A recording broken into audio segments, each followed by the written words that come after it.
오늘 예배 설교 본문을 읽고 벌써 크리스마스인가? 이렇게 생각을 하신 분도 있지 않을까 생각이 듭니다. 우리 계속해서 선하고 아름다운 하나님과의 만남이라는 주제로 세 번째 시간인데, 이번 주는 겸손하신 하나님에 대해서 말씀을 나누려고 합니다. 제가 일주일 동안 말씀을 이렇게 묵상하고, 사실 이제 저희가 이 선하고 아름다운 하나님과의 만남 시리즈는 이제 강해 설교가 아니라 이제 주제별 주제 설교 시리즈이거든요. 하지만 이제 또 저희가 성경 또 본문으로부터 해야 되기 때문에 이렇게 목사님께서 이렇게 본문을 주셨어요. 근데 제가 이제 하나님의 겸손하심에 대해서 묵상하면서 말씀이랑 묵상을 하는데, 와, 이게 너무너무 설교 준비가 사실 이번 주 너무 어려운 거예요. 제가 이유가 뭔지 잘 생각을 해보니까, 제가 너무 교만해서, 제가 너무 사람이 겸손하지 못하고 교만하다라는 것을 제가 너무나 많이 깨닫게 되었습니다.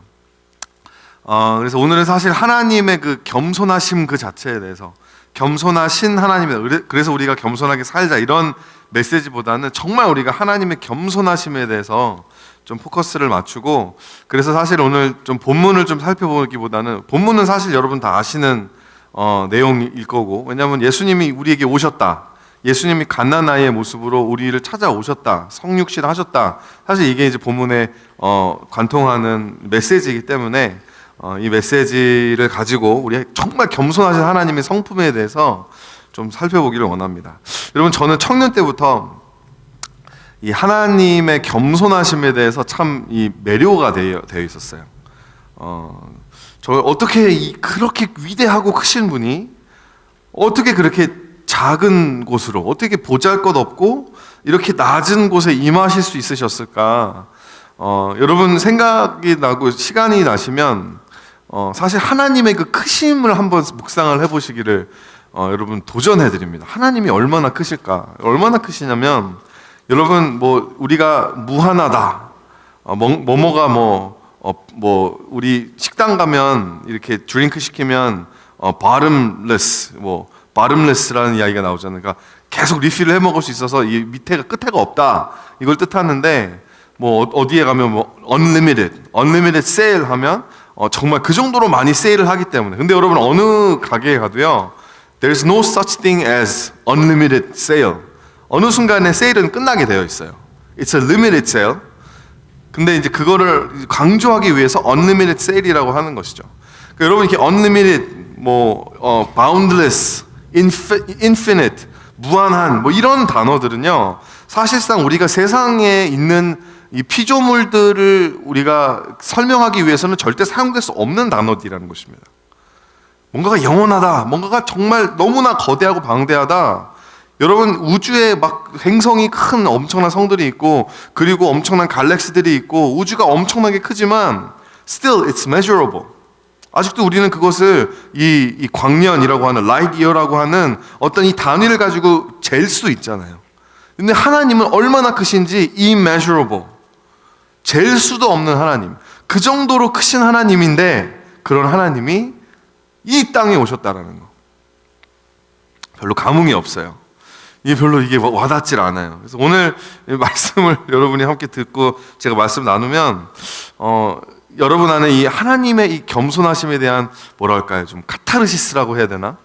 좀 하나님의 그 겸손하심에 대해서 사모하게 되는 그런 저와 여러분이 될 수 있기를 주님의 이름으로 축원드립니다. 제가 이제 어렸을 때부터 이렇게 하나님의 겸손하심에 대해서 항상 묵상하고 하다 보니까 저도 모르는 사이에 예수님의 그 겸손하심을 막 따라하게 되더라고요. 제가 실질적으로 겸손해졌다는 건 아닙니다. 제가 겸손해진 게 아니라 사람들 앞에서 어떻게 하면 겸손해 보일 수 있을까, 이런 궁리를 하기 시작한 거예요. 예를 들면 알고 있는 것도 모르는 척 하는 거죠. 다 알고 있으면서도 잘 모르겠는데요, 이렇게 씩 웃으면서. 내가 원하는 게 있어도 저 그거 원합니다, 뭐 먹으러 갈래? 저 오늘은 I feel like 파스타 이런 이야기를 못 하는 거야. 안 하는 거예요. 왜? 그렇게 이야기하면 겸손해 보이지 않을까 봐. 속으로 엄청 서운한 일이 생겨도 서운한 티를 안 내는 거예요. 전 요즘도 그렇거든요. 요즘도 그런 게 되게 많이 있어요. 서운한 티도 안 내고, 그냥 서운해도 그냥, 왜냐면 서운한 티를 내면 교만해 보일까 봐. 속으로는 또 마찬가지로 엄청나게 기쁠 때도요, 별로 기쁘지 않은 척하고, 누가 칭찬을 해주면 그냥 땡큐, 감사합니다 이러고 넘어가면 되는데, 그걸 받아들이지 못하는 거예요. 사람이 칭찬해주면 못 받아들이고 끊임없이 내 모습 속에 칭찬받지 못할 일들은 없나, 이런 걸 막 불을 켜고 찾아보면서 하나씩 탁 떠오르면 그거 가지고 자책을 하고, 나는 칭찬받을 자격이 없어, 이렇게 스스로를 깎아내리는 제 모습을 발견하게 되더라는 것이죠. 이게 정말 이런 게 겸손일까? 아니라고 하는 것입니다. 칭찬해주면 속으로는 막 좋아하면서 겉으로는 자학하고, 이렇게 막 분열되어 있는 제 모습을 보면서 이건 아닌데 라는 생각이 들었다는 것입니다. 시간이 지나고 제가 하나님 말씀을 배우고 또 주님을 만나게 되면서 하나님과 인격적 교제가 시작되게 되면서, 그러면서 이 겸손하신 하나님을 제가 더 깊게 알아가게 되면서, 이런 것들, 이게 겸손해 보이려고 하는 말이나 행동이나 생각들까지도 사실상은 겸손이 아니구나라는 걸 깨닫게 되었어요. 실질적으로 겸손하기 때문에 겸손한 말과 행동을 하는 것과 사람들에게 겸손해 보이기 위해서 겸손한 말과 행동하는 것은 완전 다른 것이구나, 이걸 알게 되었다는 것이죠. 그래서 쉽게 말하면요, 실제로 겸손한 것과 versus 겸손을 떠는 것, 겸손 떤다라고 하잖아요. 여러분 아시죠? 예, 그 term이 있는데, 실질적으로 겸손한 사람이 있고요, 저는 지금까지 겸손을 떠는 사람이었다고 하는 거죠.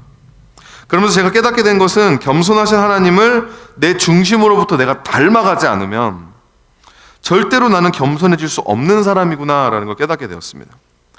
겉모습을 체인지한다고 속 사람이 체인지되는 게 아니더라는 것이죠. 새 포도주로 인한 새 포도주의 변화는 언제나 inside out transformation, 안이 변해서 바깥에까지 이 영향을 미치게 되는 거라고 하는 것입니다.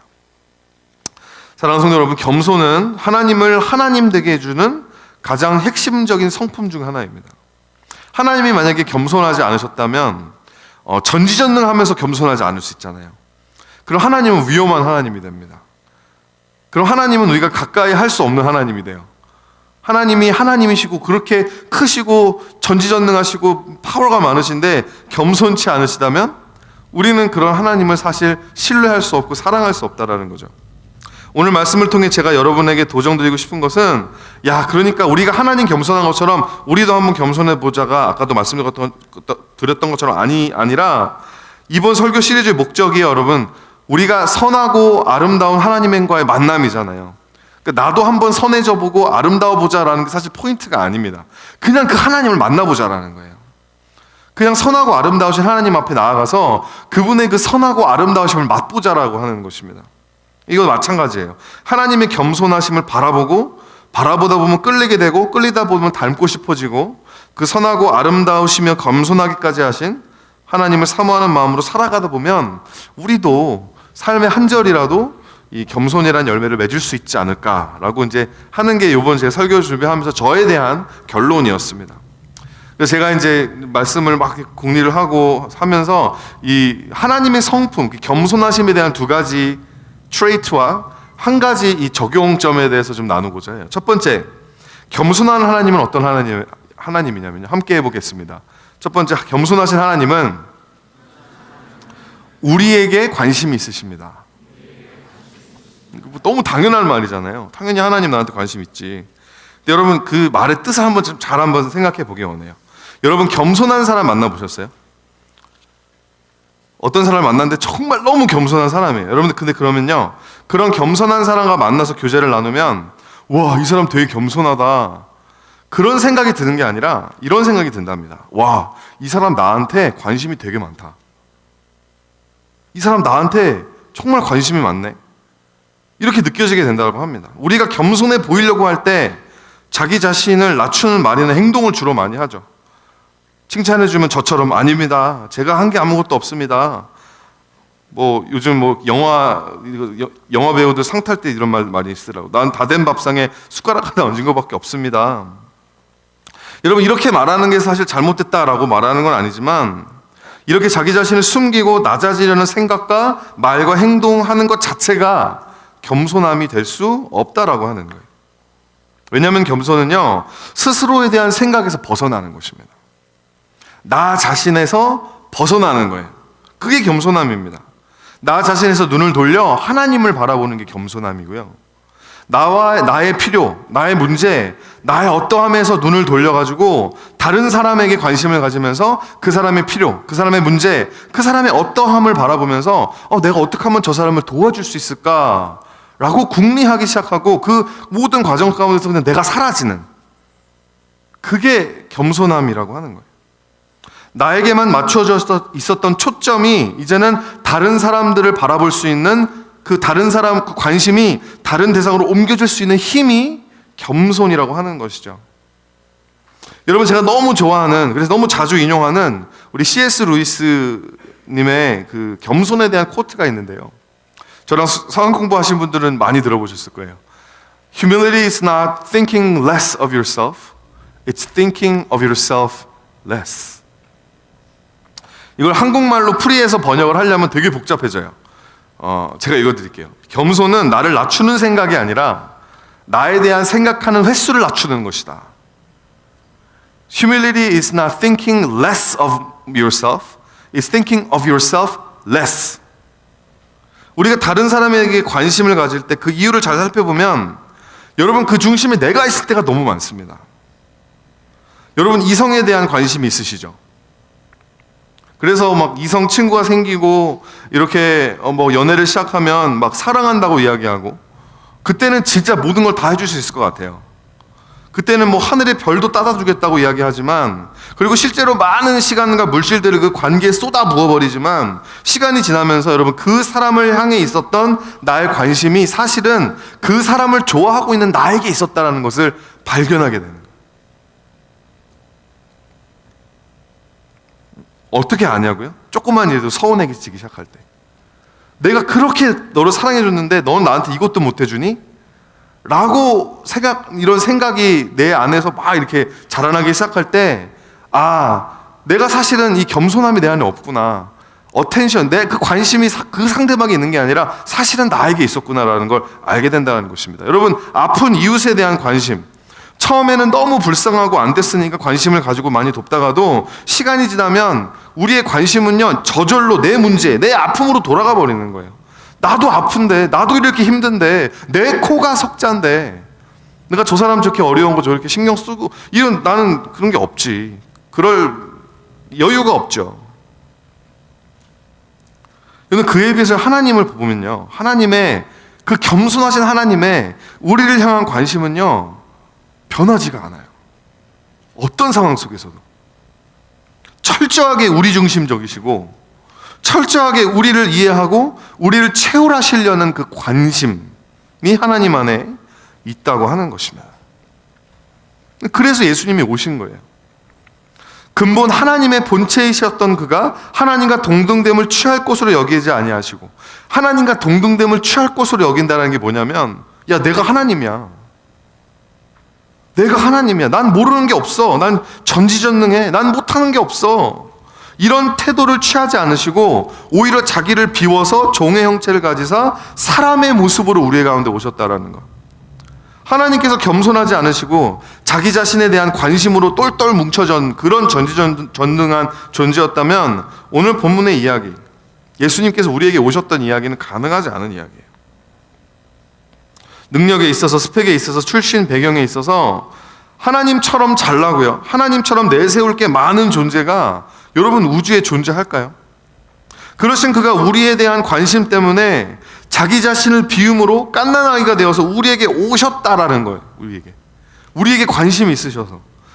여러분, 그런 옛날 얘기 중에 이런 거 되게 많죠. 백성을 너무 사랑하는 임금이 있었는데 그 임금이 백성들에 대한 관심이 너무 많아서 너무 백성들의 삶에 어떻게 사는지 알고 싶어서 자신의 왕복을 벗어던지고 평민이 입는 옷을 걸친 채로 저작거리를 돌아다니다가 사람들을 막 만나고 다녔다. 이런 이야기처럼 하나님께서 우리에 대한 관심 때문에 우리와 같은 사람이 되어서 우리에게 오셨다라고 하는 것입니다.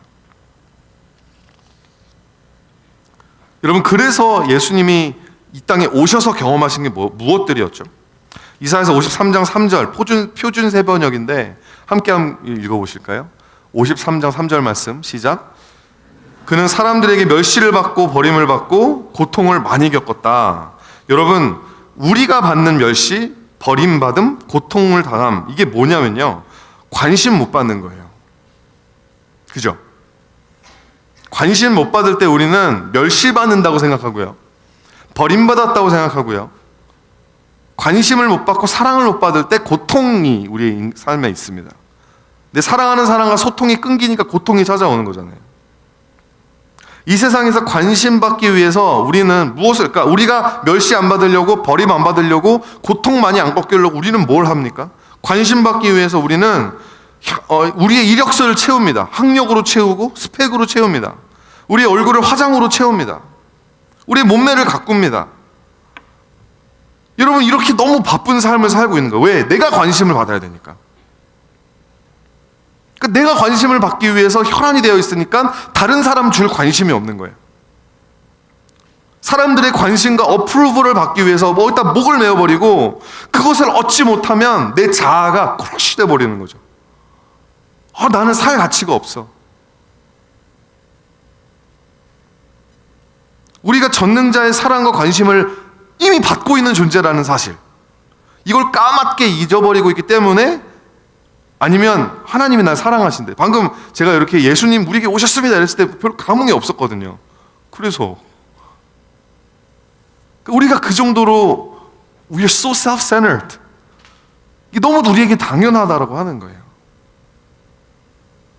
하나님께서 겸손하시기 때문에 우리가 하나님에게 관심이 없을 때도요, 하나님은 우리에게 관심을 가져주신다라는 거예요. 이거 놀랍지 않으세요? 나만 그런 것 같아요. 우리는 하나님한테 관심이 없을 때도 하나님이 우리에게 관심이 있으시다라는 거. 우리는 안 그렇잖아요. 저 사람 나한테 관심 없어? 나도 관심 없어. 하나님에게는요, 그런 멘탈리티, 그런 메커니즘 자체가 그 머릿속에 없다라고 하는 거예요. 아무리 나에게 관심이 없어도 하나님은 관심이 있으시다라는 거예요. 우리가 하나님을 대수롭게 여기지 않을 때도, 누가 우리를 대수롭게 여기지 않으면 우리는 막 기분이 나쁘고 자존심이 상해가지고 막 팽 토라지지만, 하나님은요, 우리가 하나님을 대수롭게 여기지 않는다는 사실을 대수롭게 여기지 않으세요. 말장난 같지만 사실입니다. 그럼 우리를 여전히 쫓아오시고요, 우리를 여전히 택해 주시고요, 우리에게 그 은혜를 주시고 구원하신다라고 하는 것이죠. 하나님이 겸손하지 않으셨다면, 하나님의 관심이 우리처럼 자기 자신에만 몰두되어 있었다면, 우리 같은 죄인을 구원하는 대신 정죄하셨겠죠. 야, 내가 너에게 그렇게 관심을 줬는데 너는 나에게 관심을 안 가져? 정죄, 지옥. 근데 하나님, 우리 지난주에 봤지만 정죄하지 않으시잖아요. 왜? 겸손하시기 때문에. 어떤 굴욕적 상황 속에서도 하나님은 우리에게 관심이 있으시기 때문에, 우주 만물을 창조하신 그가 갓난아기의 모습으로 신분 하락하는 것을 개의치 않을 수 있었다라는 것입니다. 제가 방금 했던 이 이야기를 너무나 잘 이렇게 딱 이렇게 말해주고 있는 찬양이 하나가 있는데요. 나중에 우리 설교 끝나고 이제 찬양을 할 것 같은데, 여러분 영어 찬양인데 Above All이라는 찬양 아세요? 어떤 제가 아는 형님이 자꾸만 어부바 이래가지고 왜 어부바를 해달라는 거야? 그래서 제 찬양인도 하는데 어부바 해달라고. 그래서 어부바를 왜 해줘요 형님? 그러니까 나중에 알고 보니까 Above All 노래 해달라는, Above All. 여러분, Above All 이 가사의 verse를 보면 Above all powers, above all kings, above all kingdoms, above all thrones, 이 하나님이 이 세상의 그 어떠한 능력과 보좌와 그 어떤 것보다도 높으신 하나님이다, 그런 거에 대해서 막 노래를 합니다. 그런데 여러분, 후렴에서 반전이 어떻게 일어나냐면요, 그럼 보여주실래요? Crucified, laid behind the stone. 십자가에 못 박혀 무덤에 장사되신 예수님. You lived to die, rejected and alone. 죽기 위해 사셨고 거절받아 홀로 되셨네. Like a rose trampled on the ground. 짓밟힌 장미꽃처럼 You took the fall. 스스로 낮아지시고 And thought of me above all. 그 어떤 것보다 자기는 짓밟힌 장미꽃처럼 처절하게 막 십자가에서 못 박혀 있는데 above all, he thought of me. 그 어떤 것보다 나에게 관심이 있으셨던 예수님. 그래서 그 above all이라고 하는 그 프레이즈를 가지고 이렇게 그 영어가 아주 기가 막힌 어떤 이런 시적으로 사용할 수 있는 게 있거든요. 근데 여러분, 한국말로 번역이 되면서 이게 완전히 깡그리 무시가 됐어요. 저희가 한국말로 찬양을 별로 안 좋아합니다. 그래서 오늘 서로 찬할 때 그 verse는 좀 이렇게 영어로 하면 어려울 수도 있어서 verse는 한국말로 하는데 저희가 요번에 이 후렴은 저희 영어로 노래를 할 거예요. You took the fall and thought of me. 여러분 생각을 한번 해보세요. 여러분 지금은 안 와도 여러분 일주일 내내 이 겸손하신 하나님, 그런 상황, 그렇게 어렵고 피 흘리고 배신당하는 상황 가운데서도 그 관심이 나에게 있었다라는 거.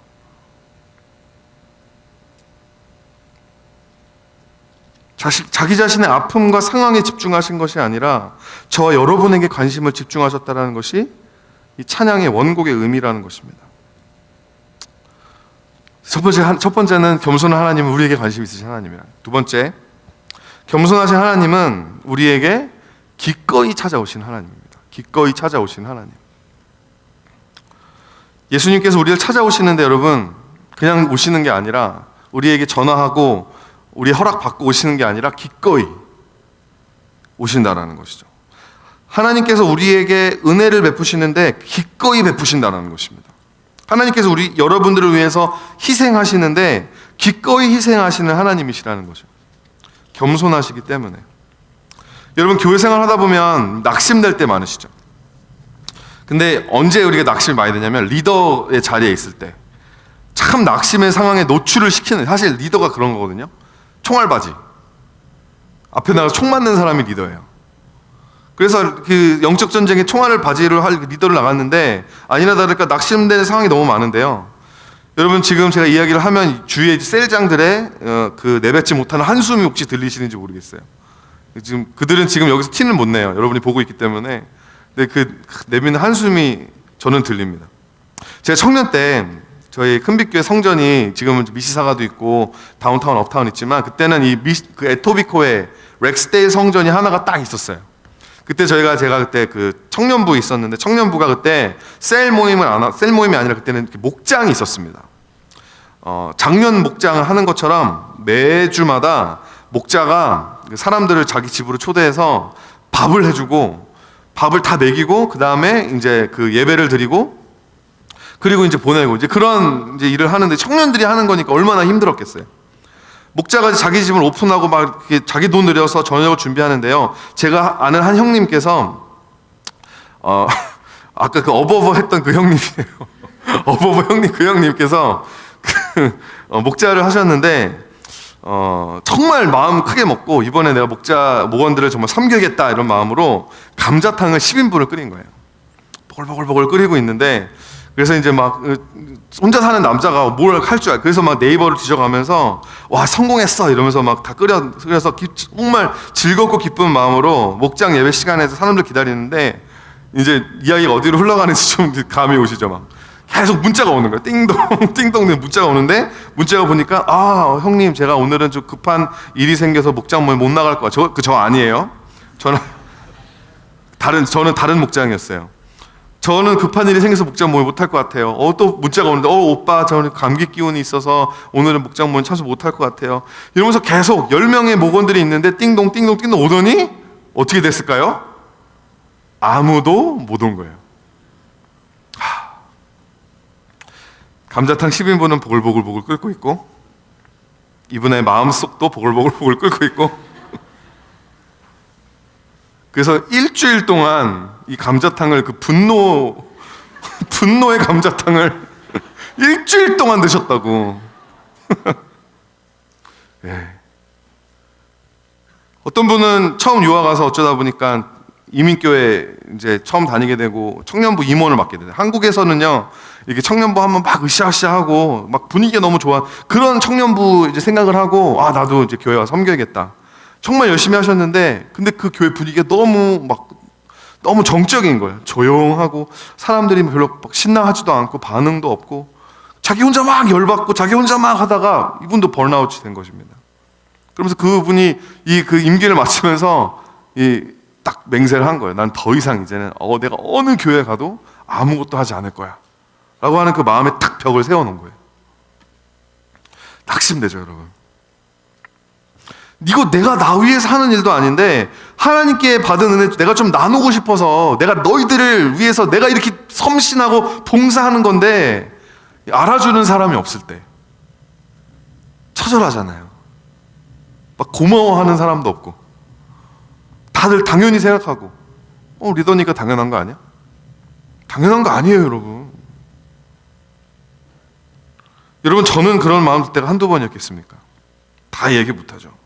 제가 처음 이제 다운타운 사역 시작하고 찬양팀을 이제 전도사로 와가지고 찬양 인도를 했는데 그때 이제 찬양팀 이제 제가 처음 맡고 하니까 잘 보이고 싶잖아요, 사람들한테. 그래서 좀 이렇게 위로에 함답시고 여러분 너무 수고하시고 또 이렇게 부족한 전도사 같이 함께 해주신다고 너무 감사해서 그래서 제가 섭이 털어가지고 삼겹살 사고요.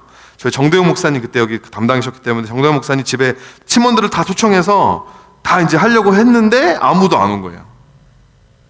다 아무도 안 왔어요. 제가 이 얘기를 왜 지금 할 수 있냐면 그때 계셨던 분들이 아무도 안 계시거든요, 여기 지금. 아무도 안 계셔서 할 수 있는 거예요. 아무도 안 왔어요. 뭐 어쩌겠어요. 그냥 저랑 정 목사님이랑 막 8인분 고기 다 혼자 둘이 다 먹고 그냥 둘이서 놀았어요. 목사님이랑 저랑 둘이서.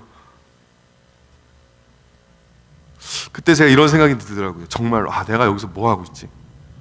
딱 8년 전 일이에요. 7, 8년 전의 일입니다. 내가 지금 여기서 뭐 하고 있지? 내가 사실 미시사가에서 그냥 중고등부 사역하고 있었거든요. 근데 그냥 다운타운에 하나님 마음 주셔서 그냥 뭐 그때 팔타임 전도사인데 그냥 아무런 뭐 값도 없이 그냥 와서 그냥 예배 드리고 싶어서 예배 드리러 온 거였어요. 그래 와가지고 그렇게만 열심히 하려고 하는데 아무도 안 알아주니까 그만둬야 되지 않나? 이런 생각이 막 들더라고요. 그런데 어쩌다 보니 지금까지 있게 된대요. 혹시라도 여러분 이곳에 이런 낙심으로 하나님의 마음에 상하고 지치신 분들 혹시 계십니까? 하나님의 겸손하심이 저에게 너무 큰 위로가 됩니다. 하나님의 겸손하심이 여러분에게도 큰 위로가 되고 또 큰 힘이 되게 될 줄 주님의 이름으로 축원드립니다. 겸손하신 하나님처럼 여러분의 고통을 잘 이해하시는 분이 없어요. 왜냐하면 He gets mistreated all the time.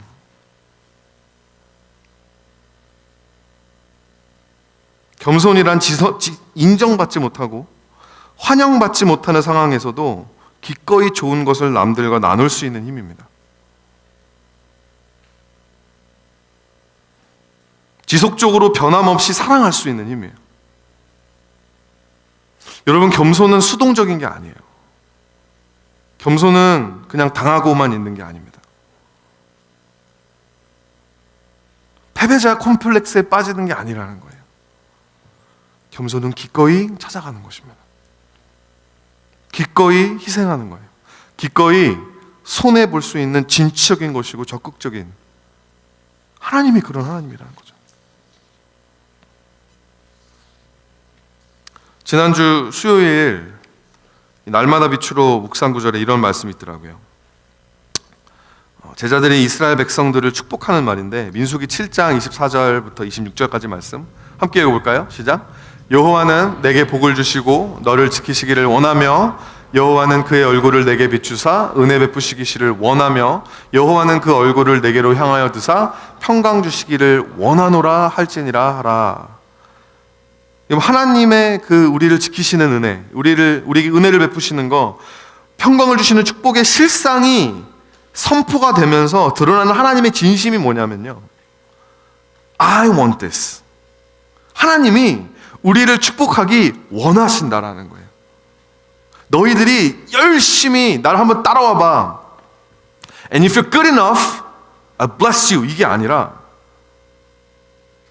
우리가 아직 죄인 되었을 때에 우리가 아직 하나님의 열심을 따라갈 수조차도 없고 우리가 아직까지도 회개하지 않고 있는 그 상태에 하나님께서 우리에게 찾아오셔서 기꺼이 내가 너를 지켜주겠다. 내가 너에게 은혜를 베풀겠다. 내가 너에게 축복을 주겠다. 원한다.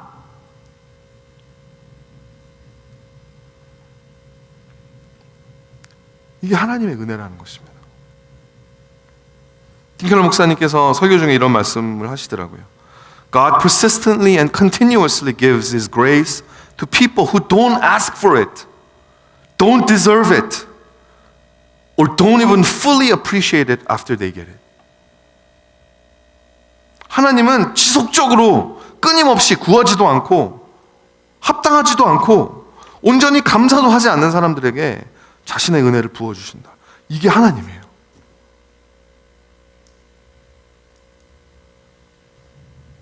Mind blowing. 이런 사람 본 적 있어요? 사랑하는 성도 여러분, 여기서 예수님 이 땅에 오게 해달라고 기도하시는 분 계실까요? 예수님, 우리의 힘으로 안 될 것 같습니다. 주님이 오셔야 될 것 같습니다. 아무도 구하지 않았어요. 죄에 빠진 인류를 구하기 위한 100만 개의 페이스북 라이크가 모였기 때문에 이제 예수님이 이게 아니에요, 여러분. 하나님께서 이 땅에 내려오신 것은 예수님이 원해서 기꺼이. 그런데 요한복음 1장 10절에서 11절 말씀, 그가 세상에 계셨으며 세상은 그로 말미암아 지은 바 되었을 때 세상이 그를 알지 못했고 자기 땅에 오매 자기 백성이 영접하지 아니하였으나. 이사야서 53장 4절 말씀 같이 읽을까요? 시작.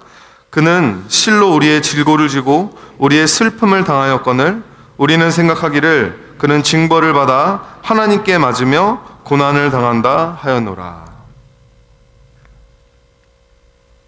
감자탕 10인분을 끓였는데 아무도 와서 먹어주는 사람이 없었던 그 리더의 그 아픈 마음, 아무도 호응해주지 않는 교회에서 혼자 아등바등 임원하면서 번아웃된 그 지체의 쓰라린 마음, 2명이서 삼겹살 8인분을 먹어치우면서 내가 지금 여기서 뭐하고 있지? 되뇌일 수밖에 없었던 7년 전 저 김성민 전도사 때의 저의 그 고뇌, 자신이 지은 세상에 자신의 백성들에게 기꺼이 내려오셨지만 영접하지 않으시고 영접받지 못하시고 기꺼이 우리의 질고를 지고 가주셨지만 우리의 슬픔을 당해주셨지만 그것을 감사하게 생각하기는커녕 당연하게 여기는 우리를 대하시는 예수님의 마음도 동일하게 아프고 쓰라리고 고뇌하지 않으셨겠냐라는 거예요. 예수님은요 그 기꺼이 우리를 위해 자기 자신을 내어주시는 그 겸손함의 태도를 버리지 않으셨다라는 것입니다. 왜? 하나님 너무 겸손하시기 때문에. 나같이 보잘것없는 사람들, 우리같이 보잘것없는 사람들도 이 별 볼일하는 자존심 스크래치 조금만 나면 막 불같이 반응을 합니다. 감히 네가 나한테, 나도 귀한 집 자식인데 말면서 열불을 올리는데요, 말 그대로 막 계산할 수 없을 정도로 크신, 아까도 말씀드렸던 그 immeasurable 하신 하나님은요 홀대를 받으셔도, 무시를 당하셔도 개의치 않고 대수롭게 여기지 않고 거기다가 생색도 내지 않고 기꺼이 찾아오셔서 은혜 주신다라는 거예요. 똑같은 모습으로 우리에게 관심을 쏟아주시고 기꺼이 우리를 오늘도 찾아와 위로가 필요한 사람들에게 위로를 주시고 훈계가 필요한 사람들에게 훈계를 주시고 우리 각자 사람의 상태와 필요에 따라 섬겨주시는 이 하나님, 생각하면 생각할수록 이 하나님의 겸손하심은 충격 그 자체예요. 저는 하나님의 겸손하심만 생각하면, 저는 하나님의 그 위대하심 그런 거는 보면 와 이렇게 되는데요, 그런데 그럼에도 불구하고 하나님 이렇게 낮아지셨다라는 겸손함을 보면 제 심장이 터질 것 같습니다. 그래서 청년 때부터 뭔지는 몰랐지만 그 하나님의 겸손하심이 너무 따라 해보고, 그냥 겉모습만이라도 따라 해보고라도 싶었던 거예요. 교회에서든지 세상에서든지 리더의 모습에서 예수님께서 보이신 겸손함의 모습이 조금이라도, 제가 리더를 볼 때도요 겸손한 리더를 되게 좋아했어요. 그 리더를 따라가고 싶어 했어요. 저도 그렇게 예수님처럼 겸손하게 살고 싶은데, 제가 말씀드렸잖아요, 설교 준비하다 보니까 그게 안 되더라니까요. 전 누가 나 무시하면 저 막 되게 막 속으로 막 겉으로 표현을 못하지만 속으로는 막 열불이 나요. 막. 그래서 저 사람한테는 잘해주고 싶지 않아요. 그게 안 돼요.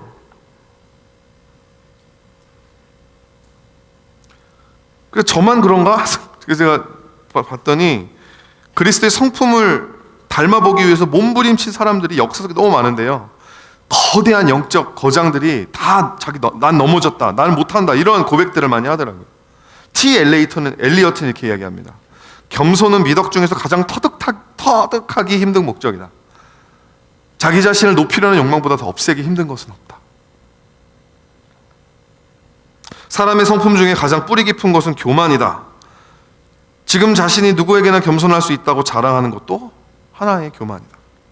체스터필드가 얘기했고, 사무엘 러더포드는 겸손은 이상한 꽃이다. 그것은 겨울에 특히 고난의 눈보라가 몰아칠 때 가장 잘 자라는 꽃이다. 이 하나님의 겸손하심을 바라보면서 여러분, 저와 여러분이 이렇게 씨름하고 하나님처럼 겸손해지기 위해 여러분 살 수 있기를 주님의 이름으로 축원드립니다. 마지막으로 그러면 어플리케이션, 우리 어떻게 적용을 할 건가? 겸손하신 하나님은 우리 삶의 표본이 되십니다. 하나님께서 십자가를 지시고 우리에게 Follow me, 나를 따라와라, 나는 온유하고 겸손하니 나에게서 배워라, 나의 멍에를 메라, 나의 짐을 져라, 가벼울 것이다.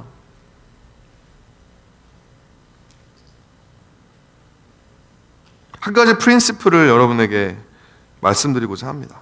그냥 한 가지예요. My life for yours, not your life for mine. 내 삶을 당신을 위해. 근데 우리는 반대로 살잖아요. 당신의 삶을 날 위해. 이것만 뒤집혀지면요, 그래도 어느 정도는 가능하지 않을까 생각이 듭니다.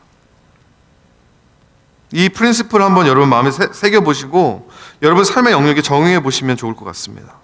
우리를 향한 관심을 놓지 않으시고 기꺼이 찾아오시는 겸손하신 하나님의 그 중심의 태도, My life for yours. 여러분, 우리가 교회에서 봉사를 하고 섬기는 직책을 맡아도요, 이 마음의 태도가 없을 수 있어요. 사람들을 위한 나의 섬김과 봉사가 아니라 내가 인정받기 위한, 내가 박수 받기 위한, 내가 인정을 받기 위해, 내 이고를 채우기 위해서 내가 다른 사람을 사용하고 있는 것이 있다는 거예요. Your life for mine. 사용의 필요 이상으로 그래서 힘들어지죠. 그 마음의 무거운 짐을 지고 있어야 되니까. 저 사람이 나를 인정해줘야 되는 그 나만의 고울이 있기 때문에 그게 이루어지지 않으면 다 말짱 헛거가 되는 거예요. 여러분, 목회는 원래 되게 즐겁고 행복해야 되는 일인 줄 알았어요. 근데 여러분, 목회하면 막 피가 마른다라는 표현이 나올 정도로 힘든 이유가, 목회자가 성도들을 통해 이제 고백하는 거예요. 목회자가 성도들을 통해 자신의 인정과 칭찬에 목마른 자아를 채우려고 하기 때문에 이게 힘든 거라는 것입니다. 부부 생활도 마찬가지예요. It's not your life for my happiness. It has to be my life for yours.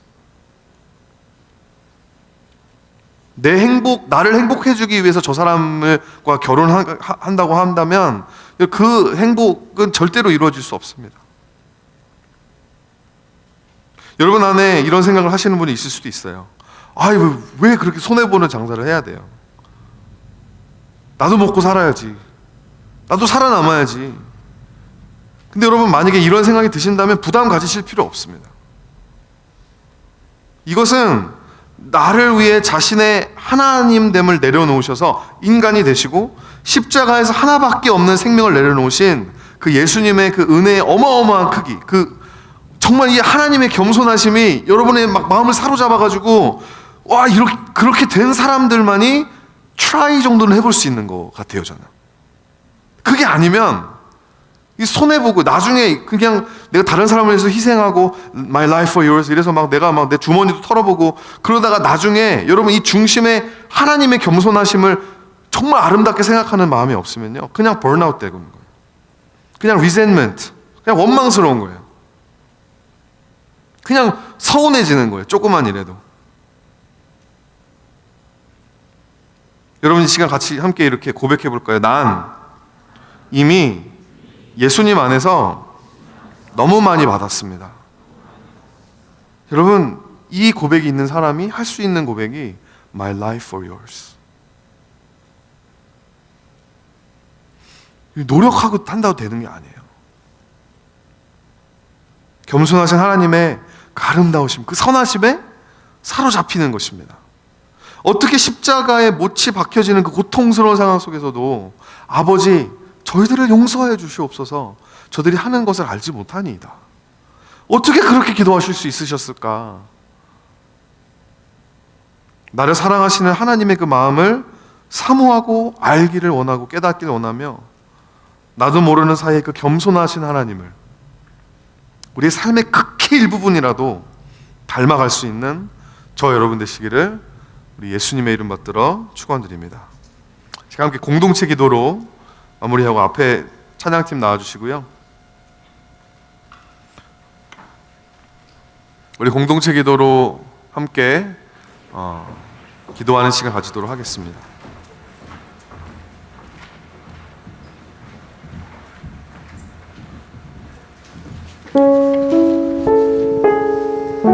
기도하겠습니다. 시작.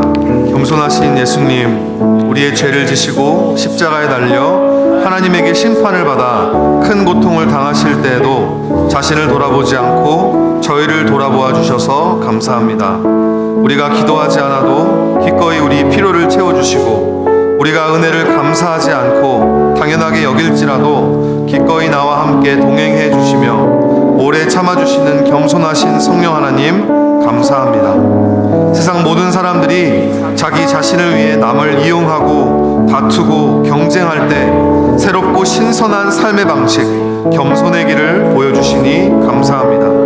그 길을 갈 수 있는 은혜를 우리에게 주시옵소서. 예수님 이름으로 기도합니다.